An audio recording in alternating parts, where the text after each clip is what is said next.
Kegiatan itu dilakukan nonton bareng, jadi pesertanya tuh ya lebih dari 200 gitu. Sudah 5 kali angkatan, jumlahnya mungkin sekitar pesertanya kalau masjid ya yang mendaftar itu sekitar 1.200-an masjid gitu lah. 1.200 ya, mungkin? Dari Aceh sampai Papua. Selain di nasional itu juga kita sering itu peserta itu dari Australia, wallahu alam. Tapi hari ini banyak sekali masjid-masjid yang melakukan hal-hal yang di luar kebiasaan. Di swabnya tuh naik ribuan persen gitu. Ribuan persen. Auzubillahiminasyaitonirrajim. Bismillahirrahmanirrahim. Assalamualaikum warahmatullahi wabarakatuh. Alhamdulillah, kali ini saya bersama Kiai Haji Beni Sulastyo, biasa kita sapa dengan sebutan Bung Ben. Siap. Nah, ini nama akrabnya teman-teman. Nah, jadi kali ini Bung Ben kita akan bahas tentang Masjid Enterprise. Nah, sebelumnya saya mau tahu dong Bang, apa sih Masjid Enterprise ini? Ya, kalau Masjid Enterprise ini hanya sebuah lembaga pendidikan ya. Itu didirikan sekitar ya kurang lebih 2 tahun yang lalu karena permintaan dari Kiai Lukman. Ya, Pak Yai Lukman itu minta kami ya, waktu itu kita bikin namanya Stafsus, bahwa kita perlu mencoba menyampaikan tentang kemasjidan ini kepada masyarakat Nusantara gitu. Nah itu kira-kira apa namanya permintaan dari Kiai Lukman. Maka kemudian kita bikinlah Masjid Enterprise ini, ya kan, untuk menyampaikan apa sih masjid itu, ya kan, sebagaimana yang sudah kita praktekkan di Masjid Kapal Munjalan. Nah itu kira-kira. Masya Allah. Jadi Bung Ben, ngomong-ngomong tentang Masjid Enterprise, kenapa harus Masjid Enterprise? Ya, itu nama yang diberikan sama Ustadz Randy sebenarnya. Jadi Ustadz Randy itu waktu seiring dengan permintaan dari Kiai Lukman, Ustadz Randy itu main ke Masjid Kapal Munjalan nih, Bang Sandang. Jadi beliau meminta, ayo dipercepatlah Munjalan itu bikin pelatihan kemasjidan gitu ya. Ya ayo, tapi Ustadz Randy harus ngajar. Ya mau gitu kan. Terus apa namanya? Udahlah Masjid Enterprise saja, siap. Nah, udah kayak gitu aja. Akhirnya dibikinlah Masjid Enterprise itu. Nggak ada pemikiran yang terlalu jelimet gitu, itu dari Ustadz Randy. Gitu. Ini Bung Ben, kalau ngomong-ngomong tentang Masjid Enterprise ini kan saya dengar banyak nih pengikutnya sekarang ini kan. Untuk progresnya itu seperti apa Bung Ben? Ya karena ini sifatnya dakwah ya, menyampaikan apa yang sudah dilakukan oleh Masjid Kapal Munjalan. Jadi Masjid Enterprise sebenarnya ada 3 poin ya, 3 poin kegiatan. Yang pertama adalah kajian, kita sering mengkaji tentang hal-hal yang sifatnya kemasjidan. Kemudian kedua adalah pendidikan, ya. Yang terakhir itu publikasi, ya. Nah kalau misalnya yang untuk pengkajian itu ya kita sering mengkaji konteks kemasjidan itu di konteksnya di zamannya gitu ya. Karena kita hari ini sering kali susah untuk mencari referensi tentang kemasjidan. Nah, kita meneliti di mana perkembangan masyarakat Nusantara, hubungan masyarakat Nusantara dengan masjid ya. Kemudian hubungan antara perkembangan masyarakat dengan masjid dengan kesultanan, dengan komunitas sosial ya, itu kita pelajari, kita rumuskan. Nah, selama dia tidak bertentangan dengan Quran, tidak bertentangan dengan apa yang sudah juga dilakukan oleh Rasulullah di Madinah gitu kan, itu kita rumuskan menjadi sebuah pembelajaran gitu ya. Kalau pendidikannya kita ada 2 seminar nasional tuh mungkin lebih dari 20 kali ya. Seminar nasional kita laksanakan dalam setahun setengah terakhir ini, lebih mungkin malah lebih ya, 20 kali lebih. Kemudian belum lagi diskusi-diskusi biasa gitu ya, yang mengundang beberapa narasumber, penggiat-penggiat masjid ya. Kemudian untuk pelatihan itu kita sudah angkatan kelima ini, Bang Sandang. Angkatan kelima ini pesertanya rata-rata per angkatan itu antara 200 sampai 250 masjid ya. Nah, cuman sekarang ini ada tren menarik ya. Kegiatan itu dilakukan nonton bareng. Jadi pesertanya tuh ya lebih dari 200 gitu. Setiap masjid kadang-kadang ada 5, 10, bahkan ada yang sampai 20-an itu nonton bareng tentang kemasjidan. Nah itu progresnya seperti itu. Jadi sudah 5 kali angkatan, jumlahnya mungkin sekitar pesertanya kalau masjid ya yang mendaftar itu sekitar 1.200-an masjid gitu lah. 1.200 ya, mungkin? Dari Aceh sampai Papua. Kemudian di nasional ini juga, selain di nasional itu juga kita sering itu peserta itu dari Australia, dari Qatar, ya bukan orang ini ya, bukan orang-orang asing, tapi orang Indonesia yang beraktivitas di luar negeri. Nah itu dari Australia, kemudian dari Qatar ya, kemudian dari Malaysia, dari Brunei, Jepang juga ada ya. Nah belakang ini ada juga yang memang bukan orang Indonesia, memang masjid di Malaysia gitu ikutan ikutan di pelatihan Masjid Enterprise. Nah, itulah progresnya Bang Sandang untuk pendidikan ya. Dia ada seminar, ada pelatihan. Nah, kemudian publikasi ini sedang disusun. Kita sudah banyak sebenarnya tulisan-tulisan dari Ustadz Randy, coach-coach itu produktif sekali menulis. Ustadz Randy ya, kemudian ceramah-ceramah Kiai Lukman tentang kemacetan, kemudian hasil kajian teman-teman itu tinggal di packing saja. Ini belum kita keluarkan. Kalau nulis di sosial media itu sudah sering kita lakukan. Mungkin ada dikumpulkan lebih dari mungkin dari 150 sampai 200 artikel gitulah. Gitu. Selama setahun setengah ini ya. Itu baru saya aja, belum Ustadz Randy. Belum Bang Gun ya.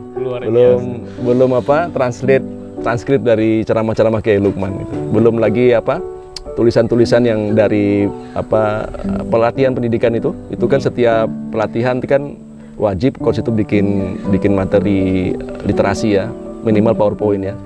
Kata kunci itu kok dijadikan buku ya, Masya Allah gitu. Banyak gitu. Ini banyak benar pesertanya ya Bung ya? Banyak, alhamdulillah. Nah ini saya mau nanya di Bung Ben, untuk dampak bagi pesertanya apa Bung? Saya wallahu alam, tapi karena kami nggak mendapatkan feedback. Tujuan kami hanya pendidikan saja Bang Sandang. Menyampaikan tentang masjid yang sudah kita praktekkan, menyampaikan kepada peserta bagaimana praktek pengelolaan masjid di era Rasulullah gitu ya. Menyampaikan juga hasil kajian bagaimana ulama-ulama di Indonesia ya itu mengelola masjidnya gitu kan, kita sampaikan saja dan mereka merasa itu adalah hal yang baru gitu ya. Nah kemudian dampaknya kalau misalnya kita coba lihat dampaknya, wallahu alam. Tapi hari ini banyak sekali masjid-masjid yang melakukan hal-hal yang di luar kebiasaan. Misalnya masjid makan-makan gitu ya. Sekarang sudah berserakan di mana-mana ya, setiap sholat Jumat ya itu selalu ada sajian free makan siang, bukan sekedar snack saja, itu makan siang. Kemudian banyak sekali hari ini masjid-masjid yang lebih care dengan persoalan sosial gitu ya, bikin infak beras lah dibagikan ke para mustahik gitu ya. Kemudian dari sekian ribu itu mungkin ada sekitar seperempatnya itu yang sudah punya baitul mal, sudah ada kegiatan jiswab gitu Bang Sandang. Jadi mereka sudah punya baitul mal, jiswabnya tuh naik ribuan persen gitu. Ribuan persen? Iya, banyak. Yang awalnya kan karena dia tahunya kan hanya kencelengan masjid ya, dari kota amal Jumat kan. Setelah belajar di Masjid Enterprise kita bilang teman-teman harus bikin kencelengan raksasa, bikinlah baitul mal. Yang awalnya kencelengan itu hanya menghasilkan 3-4 juta gitu kan. Ada yang bahkan sampai 1 miliar dalam 3 sampai 4 bulan itu kan, dari zakat, infak, sedekah dan wakaf. Kenapa bisa seperti itu ya, kita sampaikan bahwa masjid itu sebenarnya borderless. Artinya jiswab itu bisa dari mana-mana. Tapi kalau misalnya kencelengan kan hanya mengandalkan jamaah sholat Jumat kan. Nah itu kalau itu saya nggak bisa menghitung ya, banyak sekali yang testimoninya jumlah jiswabnya itu meningkat ribuan persen gitu ya, ribuan persen. Berarti mungkin di atas 10 kali, 20 kali gitu. Gitu. Oke. Ini Bung Ben, kalau ngomong-ngomong tentang Masjid Enterprise kan, kalau saya searching itu, Masjid Enterprise ini kan geraknya itu waktu itu masih di masa-masa Covid ya. Nah, masalahnya di masa-masa Covid ini kan orang banyak redup usaha-usahanya, aktivitasnya dan segala macam itu tidak mampu bergerak lagi. Tapi kenapa Masjid Enterprise ini malah ngangkat gitu? Nah, itu saya mau tanya ini, gimana? Ya, yang pertama ini bukan kerja saya, bukan juga kerja teman-teman Masjid Kapal Munjalan. Ini memang semata-mata karena Allah yang bantu gitu ya. Berkahnya masjid Mas Sandang ya. Jadi memang kita nggak juga kepengen besar-besarin, nggak ada sama sekali niat seperti itu. Pokoknya niatnya tulus, kepengen nyampaikan apa yang sudah kita praktekkan, amalkan ya. Kemudian ditambah kajian-kajian untuk memperkuat argumentasi bahwa apa yang kita lakukan ini sudah dilakukan oleh ulama-ulama masa lalu, ya kan? Itu saja sampaikan gitu ya. Jadi nggak ada orientasi apapun ya. Seandainya saat itu pesertanya hanya 10 ya 10 kita selenggarakan, nggak ada masalah. Tapi ini bismillah ya, pesertanya nambah terus gitu. Itulah saya mau. Nah jadi memang bukan kita nggak pakai strategi macam-macam, nggak ya. Pokoknya ya minta doa sama Kiai Lukman kan, Pak Yai ini lagi gini-gini, pokoknya laporan terus ya, minta arahan. Tolong disampaikan ke masyarakat kita sudah ada ini, sudah ada rencana gini. Nah, Pak Kiai Lukman mungkin ya banyak beliau bantu ya untuk nyebarkan. Kiai Randy juga kan nulis segala macam. Ya itu ya teman-teman tuh Masya Allah Tabarakallah, nggak kita minta bergerak sendiri karena memang kita perlu masjid ini. Ya gitu. Itu kira-kira. Jadi nggak ada strategi khusus itu Bang Sanang. Masya Allah, luar biasa Masjid Enterprise. Bangkit di saat orang redup. Oke, nih Bung Ben, pesan untuk pengurus masjid di seluruh Indonesia itu apa Bung Ben? Ya, hari ini Bang Sandang, banyak orang yang salah paham dengan masjid gitu ya. Masjid ini samurai, kata Kiai Lukman. Ya, samurai itu berarti senjata yang sangat luar biasa. Tapi karena tidak paham, samurai ini hanya digunakan untuk motong bawang. Jadi ngiris bawang, kemudian bikin bawang goreng gitu ya. Nah, padahal masjid ini Masya Allah Tabarakallah diberikan kepada umat muslim ya kan untuk digunakan demi memakmurkan jamaah, memakmurkan umat, melakukan transformasi sosial, terus macam-macam. Nah, itu dicontohkan oleh Rasulullah gitu. Jadi jangan berpikir bahwa masjid itu adalah bangunan saja, ya kan? Rasulullah itu sampai wafat masjidnya nggak ada kubahnya, Bang Sanang. Belum ditehel, kemudian belum dicat ya, nggak ada mimbar ukir-ukiran itu, nggak ada ukir-ukiran. Tapi dakwahnya Masya Allah, dan beliau mampu menjadikan masjid sebagai pabrik manusia. Jadi istilah pabrik manusia dari Kiai Lukman, ya betul-betul menciptakan manusia yang betul-betul super gitu. Coba siapa yang bisa nandingin kebijaksanaan Abu Bakar misalnya kan, Umar bin Khattab ya, kemudian Utsman bin Affan, Ali bin Abi Thalib, pengusaha seperti Abdurrahman bin Auf, ya kan, panglima perang seperti Khalid bin Walid, kemudian Usama bin Zaid yang umur 15 tahun bisa memimpin puluhan ribu pasukan, itu dari masjid gitu. Bukan masjid yang butuh kita yang butuh masjid gitu. Karena tidak ada lagi lembaga atau organisasi ya, atau mungkin sarana juang yang lebih dahsyat dibandingkan masjid gitu. Jadi kita yang butuh masjid ya. Kalau kemudian tidak yakin bahwa masjid ini lebih hebat dibandingkan organisasi sosial, politik segala macam, ya belajarlah. Cari tahu gitu kan. Nah, kalau kami sudah meyakini tidak ada organisasi, tidak ada sarana juang yang lebih hebat dibandingkan masjid, maka kita yang butuh masjid gitu.